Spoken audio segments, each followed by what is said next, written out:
નીતિ હોય સાહેબ, તમારા ગામની જ દીકરી છે, તમારા ગામની જ દીકરી ત્યાં નોકરી કરે છે, અમિતાબેન લાખાભાઈ બારણ. એમને એકવાર 2 તોલા ઉપરનું મંગળસૂત્ર સોનાનું મળ્યું અને મૂળ માલિકને પરત કર્યું. કદાચ આજના સમયમાં 1.5-2 લાખની કિંમત થતી હશે એની. એનાથી આગળ એક જીઆરડી વાળો અમારો છોકરો સુનિલ, એને 1.5 લાખ રૂપિયા દરિયા કિનારેથી મળીને એ પરત કરે. નાના એવા પગારમાં નોકરી કરનારા આટલી નીતિ દાખવતા હોય ને ત્યારે કહેવાનું મન થાય કે સોમનાથ દાદાના મંદિરે એ જ નોકરી કરી શકે જેને દાદા બોલાવે, બાકી ના કરી શકે.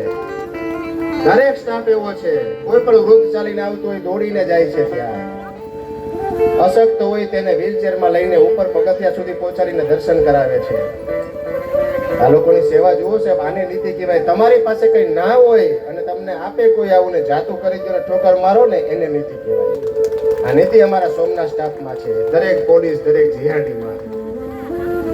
બહુ ટૂંકા પગારમાં પૂરું કરનારા અમારા જીઆરડી ભાઈઓ છે, પણ એની નીતિ જોવો ને તો એક જાતની સુગંધ આવે એમાંથી. આને કહેવાય વિચારો પચાવ્યા. મફતનું લઈશ નહીં, મારું નથી એટલે મારે ન જોઈએ. ભગવાન પૂછે છે આજે કે તમે આવતા જતા રહેજો.